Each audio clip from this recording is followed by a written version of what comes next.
Tajjeb, ippermettu li nindirizzakom individwalment tal-kemm qegħdin bħala ġema u nistaqsikom probabbilment l-aktar mistoqsija importanti li qatt xi ħadd jistaqsikom.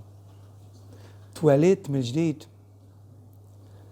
Id-destin u l-qagħda eterna tiegħek, jiġifieri fejn ħatqatta l-eternità tiegħek jekk hux fil-preżenza komfortabbli t'Alla jew kellha maqtuħ minnu fil-pwieni tal-infern għal dejjem, tieqaf fuq tweġiba li inti tagħti.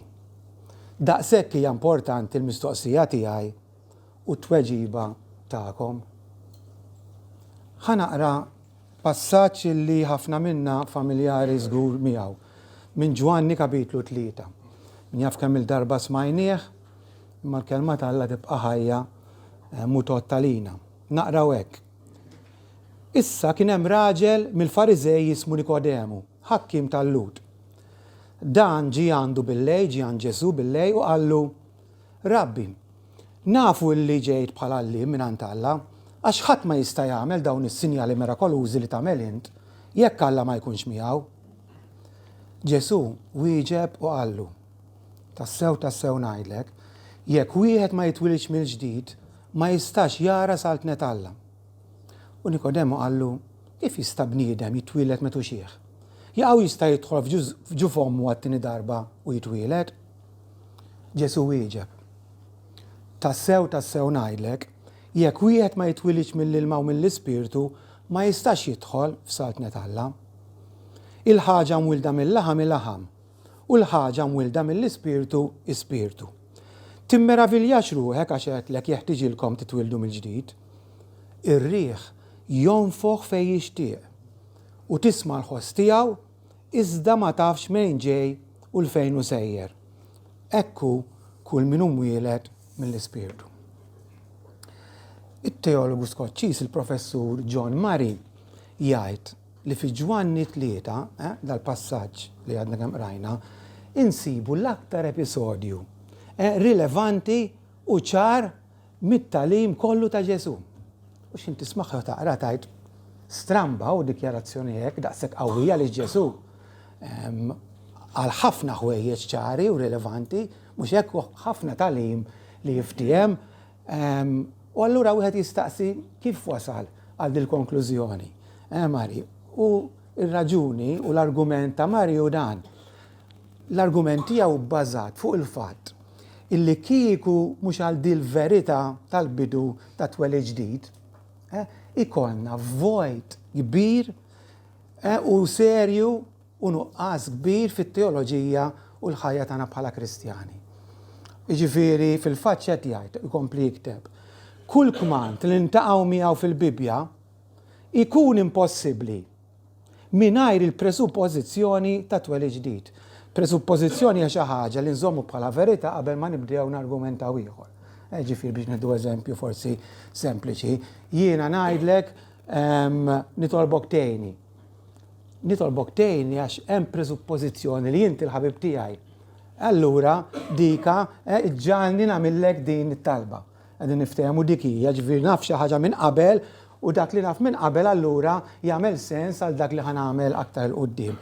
Jiġifieri fi kliem ieħor x'qed jgħid John Murray qed jgħid impossibbli nobdu dak li Alla jitlob minna, impossibbli nagħmlu rida tiegħu jekk l-ewwel ma jkunx sar fina dan it-twelid ġdid. Ma jkunx possibbli għalik u għal ħadd li jikkonverti, li jindem u jemmen fil-mulej Ġesu jekk qabel ma jkunx imwieled mill-ġdid. Ġifieri qatt u bl-ebda mod mu ħajrnexxielna inħobbu l-Alla u l-proxmu, naħfru dawk li offendina, nitolbu għall-edewa tagħna, nirreżistu l-pressjonijiet tad-dinja, nelbu t-tentazzjonijiet, immewtu dnub fina. Impossibbli jekk qabel ma nkunux imwielda mill-ġdid. Ġifieri dan kollu li semmejna u aktar ikun impossibbli jekk mhux għal dak l-att divin tal-bidu li biħalla jagħti l-ħajja lir-ruħ li tkun mejta fid-dnub. Jiġifieri biex bandirat perper ngħidu l-ewwel irid jonfoħ ir-riħ fuqha. Dak li qed ngħidu. biex bandira perper l-ewwel irid jonfoħ ir-rieħ fuq. Għandu raġun mela, il-professur Marija għajt il-ħajja Kristjana fil-milja tagħha impossibbli għalina. U hija biss anzi ssir possibbli jekk aħna nkunu imwielda minn ġdid. Mela xi fisser dan allura? Illi persuna li mhix imwielda minn ġdid ma jmissix tiskanta, mhix ħaġa tal-ħaġeb li persuna li mhix imwielda minn ġdid ma tarax kambjament f'ħajjitha, ma tarax tibdil fil-prioritajiet tagħha, fix-xewqat tagħha, fl-imġiba, fid-diskors tagħha, mhix ħaġa tal-ħaġeb jekk mhijiex imwielda minn ġdid, għaliex qabel ma jibdew iseħħu dal-bidliet kollha, trid isseħħ dik il-bidla l-kbira tal-bidu. Qegħdin niftehmu? Dan huwa l-argument. M'hemmx ċans għal bidla vera u fit-tul fil-ħajja tagħna bħala Kristjani jekk qabel ma tkunx saret din il-bidla mill-mulej. Imma dwar xiex qed nitkellmu, twelid ġdid jew ġieli nsejħulu riġenerazzjoni jew termini oħrajn. Kif jkun nagħtu definizzjoni f'sentenza, nistgħu ngħidu hekk ara, ir-reġenerazzjoni u dak l-att li bih Alla jagħti ħajja ġdida li r-ruħ umana spiritwalment mejta fid-dnub. U b'riżultat ta' dan il-bniedem ikun magħmul kapaċi jindem u jafda fi Kristu. Nasruha u ngħidu hekk, dan huwa it-twelid ġdid, però hemm issa ngħidu iktar u ħanajdu aktar, mhux hekk biex kemm jista' jkun niċċaraw u nifhmu dil-verità daqshekk importanti kif għadna. Minn dal-passaġġ nistgħu nitalmu bosta ħwejjeġ u ħansemmihomkom l-ewwel nett ninnotaw l-importanza fondamentali ta' twelid ġdid. L-importanza suprema ta' twelid ġdid. U din tidher ċar forsi minn żewġ aspetti. L-ewwel nett, interessanti kif dal-Evanġelu ta' Ġwanni titpoġġa fil-bidu tat-tagħlim ta' Ġesu. Ġwanni, ġifieri fl-ewwel żewġ kapitli jtina numru ta' affarijiet li Ġesu għamel. Alright, però hawnhekk fit-tielet kapitlu Ġwanni jsemmi u jirrekordi l-ewwel ħaġa li Ġesu qala, li Ġesu għallem. U hawnhekk toħroġ l-importanza tagħha. Jiġifieri qabel ma Ġwanni jibda jgħidilna kif għandna ngħixu, l-ewwel ħaġa li jgħidilna huwa li għandna bżonn ngħixu, ikonna ningħataw il-ħajja. U mbagħad jibda jgħallimna kif għandna ngħixu. Però hemm ħaġa oħra li nnotawha u di ħafna minnkom ħatifhmu għax minux semmejniha, illi f'dal passaġġ darbtejn tintuża l-frasi tassew ngħidilkom. Issa tallimna li meta nintaqgħu ma' dil frażi, l-espressjoni huwa użata biex tagħti enfasi. Il-kliem kollu ta' Ġesu huwa importanti, però meta jgħidilna tassew ngħidilkom, meta jgħid nisma' dal ġej doppjament importanti, ħaqqu l-attenzjoni doppja tiegħu. U f'dal passaġġ meta jitkellem dwar it-twelid ġdid darbtejn jurina l-importanza tiegħu billi naqraw tassew ngħidilkom. Mela l-ewwel ħaġa it-twelid ġdid huwa ta' importanza fondamentali. It-tieni ħaġa huwa it-twelid ġdid huwa neċessarju għas-salvazzjoni. Anzi, huwa indispensabbli għas-salvazzjoni, ma tistax tgħaddi mingħajru. Vers 3.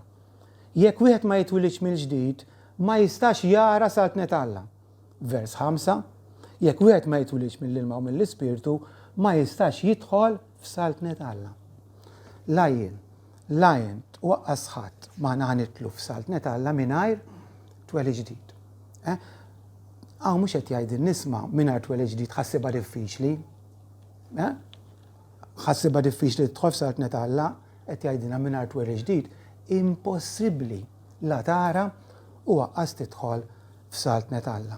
Jiġifieri persuna tista' tkun ignoranta dwar bosta ħwejjeġ li għandhom x'jaqsmu ma' Alla u ma' reliġjon u xorta s-salva għax ċertu affarijiet mhumiex neċessarji, però jekk tkun ignoranta dwar il-kwestjoni ta' twelid ġdid, allura tfisser li tkun qed tinsab fi triq wiesa li twassal għat-telfien. Jiġifieri twelid ġdid hija kondizzjoni neċessarja, indispensabbli għal min irid isalva u min irid jidħol f'salt is-smewit. Vers 7. Jeħtieġilkom titwildu mill-ġdid. Jeħtieġlek mhux hija idea tajba jew tgħaddi mingħajrha, għandek bżonn urġenti, neċessità. Okay? Dan huwa t-tieni ħaġa li nistgħu ngħidu. J.C. Ryle poġġiha wkoll bil-mod sempliċi tiegħu jgħid hekk. Il-ġenna tista' tkun milħuqa mingħajr flus, mingħajr tagħlim jew mingħajr pożizzjoni. Però hija ċara daqs il-kristall li ħadd ma jidħol il-ġenna mingħajr it-twelid ġdid.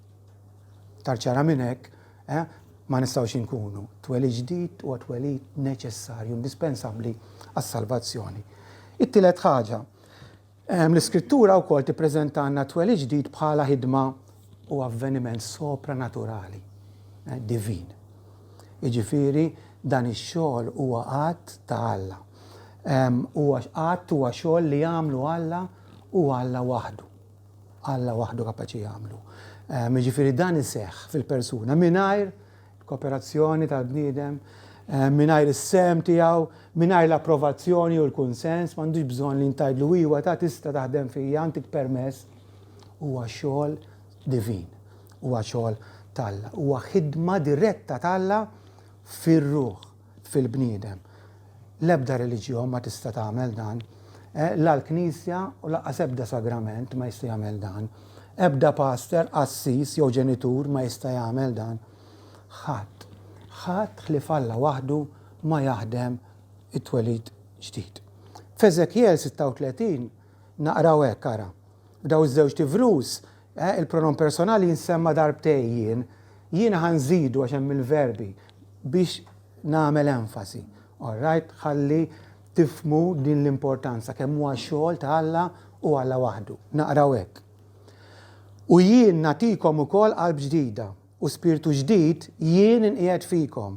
U jien naqlalkom il-qalb tal-ġebel minn ġisimkom u jien nagħtikom qalb tal-laħam u jien se nqiegħed l-ispirtu tiegħi fikom u jien nikkawżalkom illi timxu fl-istatuti tiegħi. Iktar ċara minn hekk, min ħajaħdem it-twelid ġdid?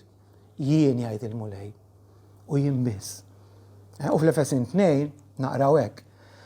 U intom kontu mejtin fit-trasgressjonijiet u fid-dnubiet tagħkom. Imbagħad ikompli. Imalla, smajtuha, imalla mhux int assis il-pastor knisja, imalla li juħani fil-ħniena minħabba l-imħabba kbira tiegħu li biha ħabna, imqar meta konna mejtin fit-trasgressjonijiet tagħna għamilna ħajjin fi Kristu. Min għamilna ħajjin fi Kristu? Alla għamilna ħajjin fi Kristu. Anki t-tixbiħa li juża sidna ta' twelid naturali għax hija importanti wkoll. Turina biċ-ċar veri jew le. Xi ħadd wellet lilu nnifsu minn ġuf ommu, anke bniedem mejjed għax xi ħadd qajjem lilu nnifsu. Assolutament. Assolutament. Allura ma nix nistennew ħanajtek fl-aspett spiritwali li xi ħadd minna jqajjem lilu nnifsu jew qajjem il ħadd ieħor mill-mewta spiritwali jew iwellet lil xi ħadd spiritualment. Assolutament le. Din hija ħidma esklusiva tal-Alla. Mingħajr ebda sem jew kooperazzjoni tiegħek. Importanti li nifhmuha. Il-kredu aħna kemm il-darba ngħiduh u nistqarruh, jiena nemmen fl-Ispiritu Santu il-mulej li jagħti l-ħajja. Ngħiduha din. Jiena nemmen il-mulej li jagħti l-ħajja, li huwa li jagħti l-ħajja. U ħadd ħliefu. U anke lil Nikodemu Ġesu x'qallu ma qallux jeħtieġ twellet lek innifsek minn ġdid, mhux hekk jew le. Jeħtieġ titwielet minn ġdid. Mhux twellet lek innifsek jew xi ħadd ieħor. U interessanti kif Ġesu nduna lil Nikodemu tħawwad fil-fatt qallu kif jista' jkun dan. U allura Ġesu juża wkoll illustrazzjoni oħra dik tar-riħ vera mill-isbaħ. Fejn qallu r-riħ jonfoq fejn jixtieq. Tisma' l-ħoss tiegħu iżda ma tafx minn fejn ġej u fejn hu sejjer. U anke hawnhekk nistgħu ngħidu wkoll affarijiet dwar it-twelid ġdid. L-ewwel ħaġa li twelid ġdid huwa twelid sovran. Sovran. Ir-riħ jonfoq fejn jixtieq. Ir-riħ nistgħu ngħidu għandu r-rieda tiegħu. Hekk għandu rieda ħielsa r-riħ. Fejn irid jonfoq.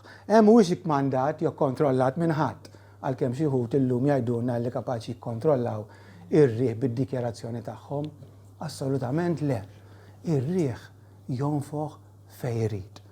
Ġifieri lil min iwellet Alla, lil min iwellet minn ġdid. Lil min irid. Lil min irid. Għax huwa twelid sovran.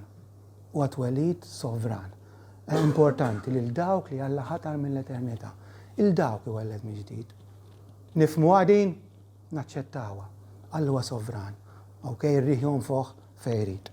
Ukoll nistgħu ngħidu minn it-tixbieħa li r-riħ jonfoħ fejn jixtieq, jiġifieri li tweled ġdid huwa irreżistibbli. Anka dina jistgħu il-weraq jirreżistu r-riħ, werqa tgħidlu jew xi tsokkir ma rridek xi ċċaqlaqni.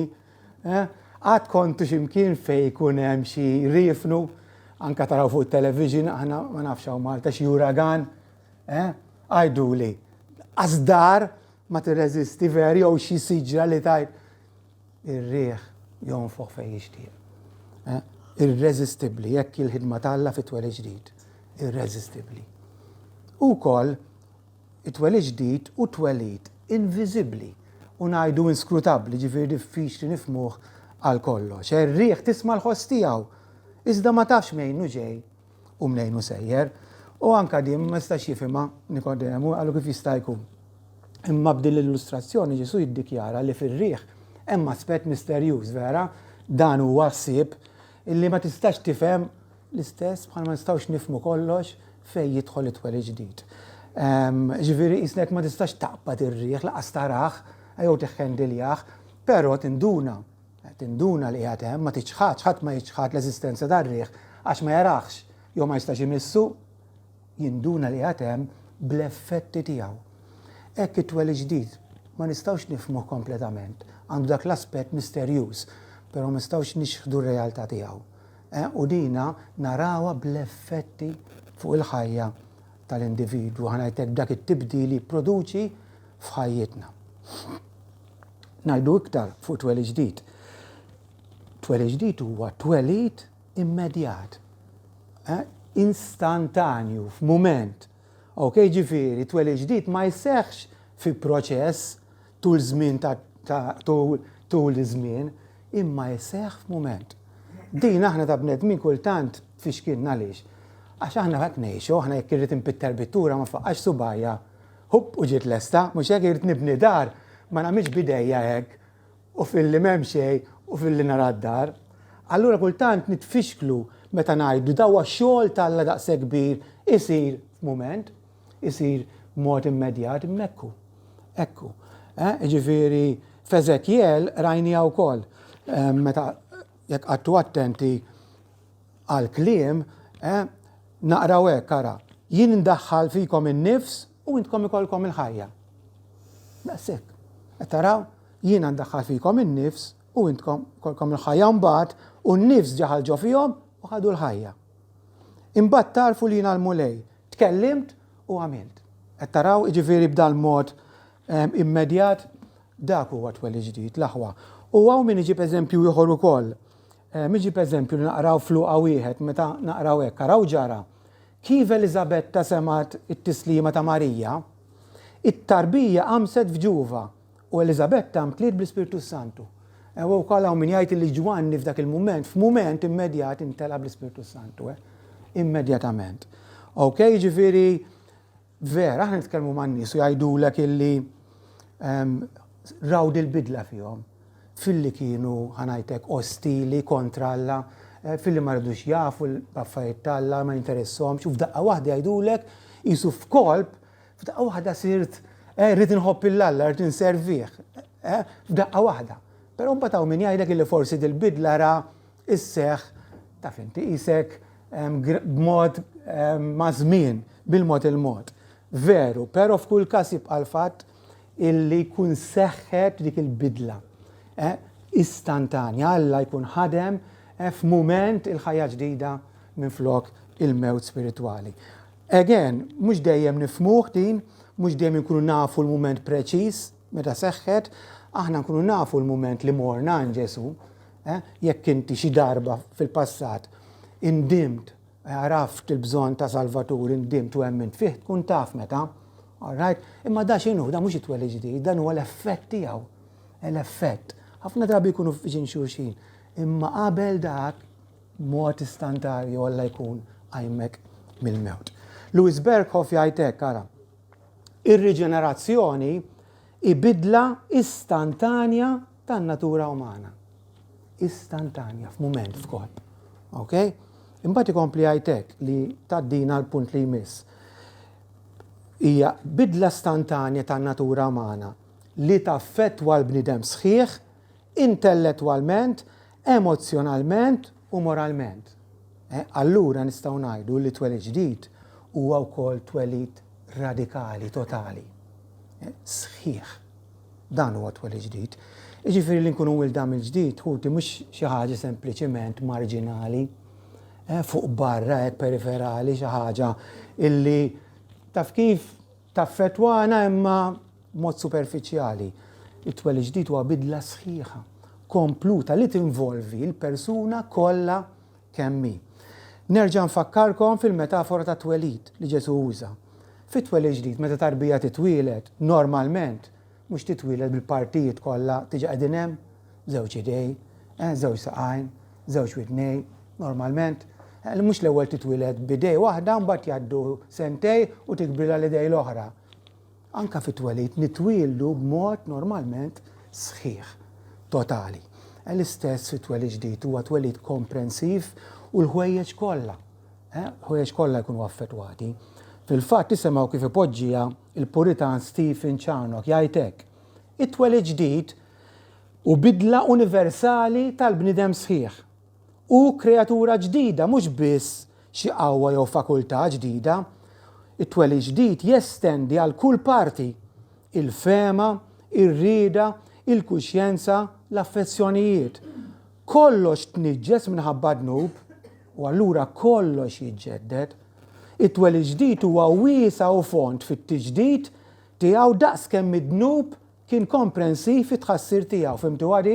Daqskemm id-dnub ħassarna, daqshekk ieħor it-twelid ġdid iġeddidna.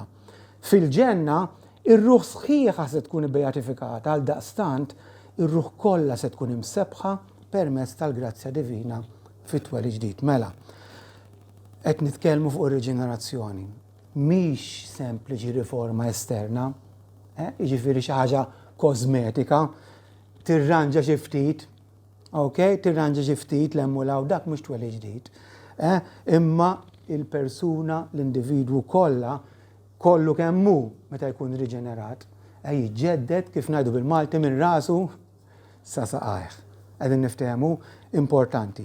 U wkoll Rajl ma nistax ma nikkwotax għax għandu ħafna tagħlim fuq da suġġett jgħid hekk. Il-bidla titkellem fuq riġenerazzjoni li sidna jiddikjara hawnhekk hija evidentement mhix waħda fjakka jew superfiċjali, mhix sempliċiment riforma jew emenda, jew bidla morali, jew alterazzjoni tal-ħajja, hija bidla sħiħa tal-qalb, rieda u karattru. Hija reżurezzjoni, hija ħolqien ġdid, hija li tgħaddi mill-mewt tal-ħajja, hija tħawwil minn fuq ta' prinċipju ġdid fi qlub mejtin. Hija sejħa fl-eżistenza ta' kreatura ġdida, kreatura ġdida, b'natura ġdida, drawwiet ġodda, gosti ġodda, xewqat ġodda, ġudizzji ġodda, opinjonijiet ġodda, tamiet ġodda, biżat ġodda. Dan kollu u xejn inqas minn dan u implikat meta sidna jiddikjara li l-kol neħtieġu twelid ġdid. Twelid ġdid bidla totali, bidla radikali. U wkoll punt importanti huwa li twelid ġdid huwa twelid permanenti. Jiddispjaċina meta nintaqgħu ma' xi aħwa vera li nħobbuhom li huma ħudna fil-mulej li jgħidulna li twelid ġdid hija xi ħaġa li nistgħu nitilfuha. Jon kella illi villi twelid mill-ġdid u mbagħad erġajt ħalġa f'ommok u mbagħad erġajt twelid u mbagħad erġajt għandek bżonn u noqogħdu nilagħbu hekk. Li kieku twelid ġdid u xogħol tal-bniedem, jew li kieku twelid ġdid u xogħol tal-bniedem Alla nifhmuha. Imma xogħol tal-Alla huwa xogħol permanenti. Isemgħu l-Apostlu Pawlu fil-Filippin. Jiena konfidenti minn din l-istess ħaġa, mhux jaf konfidenti, illi dak li beda xogħol tajjeb fikom, x'inhu da x-xogħol tajjeb li beda fikom, twelid ġdid, għati temmu sal-jum ta' Kristu Ġesu. Mhux Alla jibda xi ħaġa, iweldek mill-ġdid u mbagħad jiġri affarijiet u terġa' jkollok bżonn terġa' tweled mill-ġdid. Jista' jkun mela li dik il-ħajja bħal fjamma tkun fjakka u tibda ddaħħa mela le il-ħajja spiritwali jista' jkun li ma' żmien tmur lura, tiddeteriora mela le ma tintefa' qatt imma. Qatt u qatt jekk huwa x-xogħol ta' Alla. Pietru jgħidilna l-istess ħaġa fl-ewwel ittra tiegħu vers 1. Billi intom imwielda mill-ġdid. Fuq hekk ħajtkellem ma nistgħux di ma nifhmuhiex, billi intom imwielda mill-ġdid. Mhux minn żerrija korruttibbli, iżda inkorruttibbli, ċoe permezz tal-kelma ħajja talla u li tibqa'. Taraw, iż-żerrija li Alla żera fina fil-bidu ta' twelid ġdid, dik inkorruttibbli ma jistax titħassar, ma jistax hija żerrija Alla għall-eternità. Għalhekk importanti l-aħwa li dil-verità naċċettawha wkoll bħala verità għax hija twelid permanenti. Sintendi ma dil-verità aħna dejjem ngħidu li ma rridux nitraskurawha, nrux nduha for granted, ma dil-verità rridu nibbilanċjawha mal-bżonn ukoll nieħdu ħsieb il-ħajja. Mhux hekk bħal kull ħajja oħra, però jibqa' l-fatt. Twelid ġdid hija twelid permanenti. Imbagħad l-aħħar ħaġa nistgħu ngħidu fuq it-twelid ġdid huwa li wara li smajna dan kollu kif nistgħu ma nikkonkludux li twelid ġdid huwa twelid inkredibbli. Hekk jew mhux hekk. Għadna ħafna u m'għadniex wisq, imma meta tisma' dal-affarijiet ma tistax ma tgħidx wow. Dan twelid inkredibbli. Ġifieri sakemm għadna f'dil ħajja din hija l-akbar bidla stupenda li qatt tista' sseħħ f'individwu.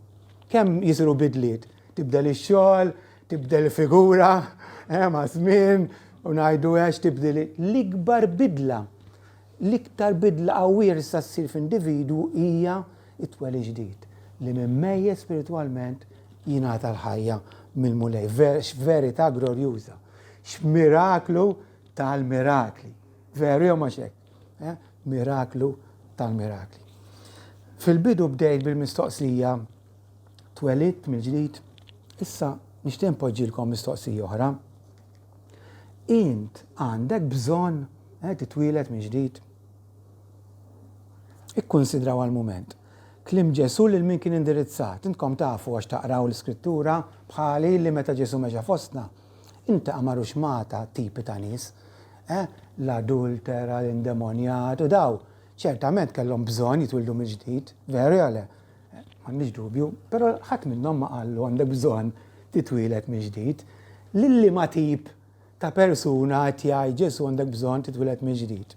Lil Nikodemu, wieħed Fariżew, għallim tal-liġi, persuna reliġjuża ħafna, li ċertament kienet tosserva l-liġi, illi ħanajtek imqabbel mal-kumplament tan-nies, naħseb jiena żgur li kien qiegħed għaw fuq, hekk jew mhux hekk, għalmenu mod fajnej in-nies moralment.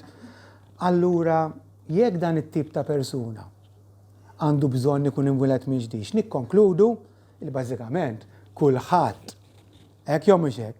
Kieku rajna li qal xi adultera biss ħanajtek forsi nistgħu b'xi mod ngħidu hija dawk in-nies żien hawnhekk għandna ħanajtek il-krema tar-reliġjuż hemmhekk. U allura l dak qed jgħidlu għandek bżonn titwieled mill-ġdid, qed jgħid ukoll kulħadd għandu bżonn jitwieled mill-ġdid. U allura jekk kulħadd għandu bżonn jitwieled mill-ġdid, min għandu bżonn ukoll jitwieled mill-ġdid? Jien u inti. L-aħwa naċċettawha dil-verità għal-ġid etern tagħna u iktar ma naċċettawha malaj iktar jaqblilna. Bħal bniedem marit.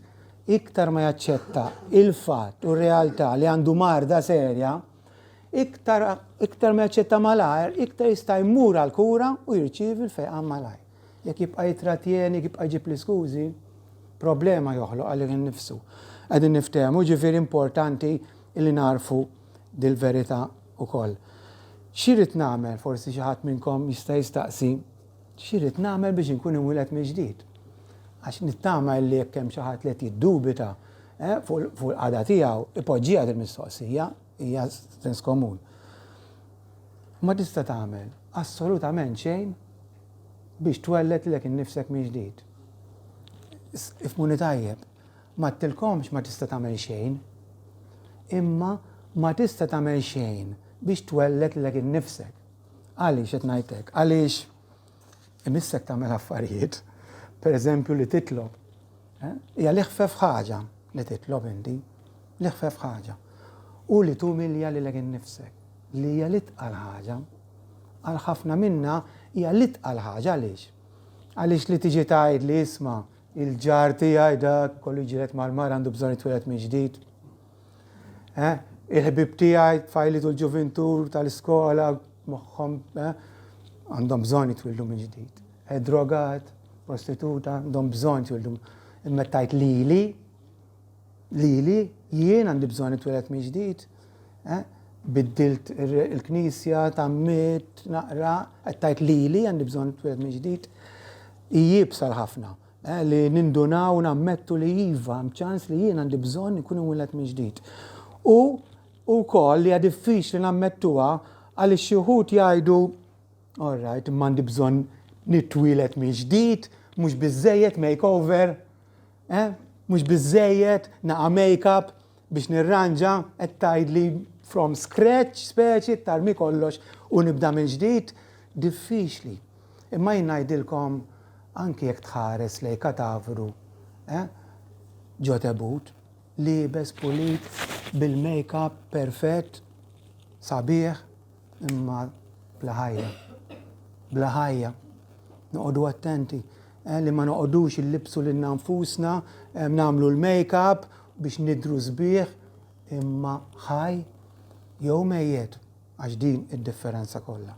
Għalhekk ħaġa li tista' tagħmel huwa li taraf u tammetti li l-ewwel nett inti tista' tkun mejta spiritwalment. U bħalma persuna ma tista' tagħmel xejn biex tagħti ħajja lilha nnifisha, trid tammetti int ma tista' tagħmel xejn biex tagħti ħajja lilek innifsek. Bl-ebda mod, impossibbli għalik.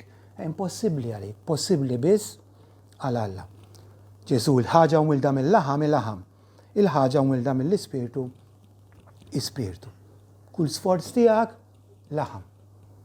Il-ħidma tal-Alla iva, hemmhekk iva. Allura naċċettaw dal-fatt l-aħwa u dal-fatt għandu imissu jservi, aħbar tajba. Mhux hekk, għax jekk għamel ix-xogħol Alla. Allura għaliex mhux jien ukoll. M'hemm ħadd, m'hemmx sitwazzjoni, m'hemmx għada allura li tajt isma' ma jistax ikun iwa kieku ħadd ipprova inti.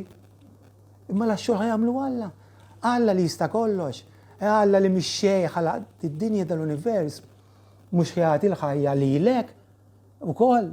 Żgur li kapaċi jagħmilha u jagħmilha f'mument.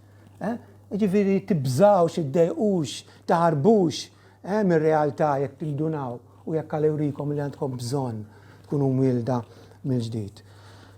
Fil-ħajja naturali m'hemm stat tan-nofs u x'jekk ngħidu bejn ħaj u mejjed. Tista' tkun moribond imma għadek ħaj. Jew int ħaj, jew int mejjed.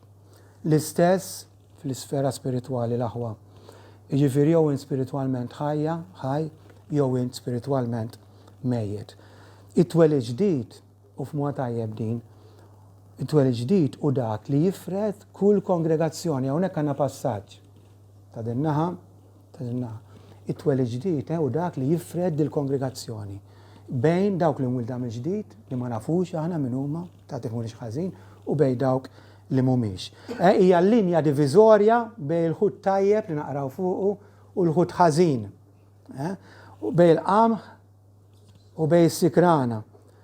Fajnejn Alla u din għajda b'ċertu serjetà hemm biss żewġ kategoriji ta' nies l-aħwa. Dawk imwilda mill-ġdid u dawk li mhux imwilda mill-ġdid. U int u jien ninsabu jew f'waħda jew f'oħra u m'hemmx triq tan-nofs, m'hemmx biċċaw u biċċa hemm. Allura int twelid mill-ġdid qatt jasal jum fejn kull min mhuwiex imwieled mill-ġdid ikun jixtieq li qatt ma tweled xejn.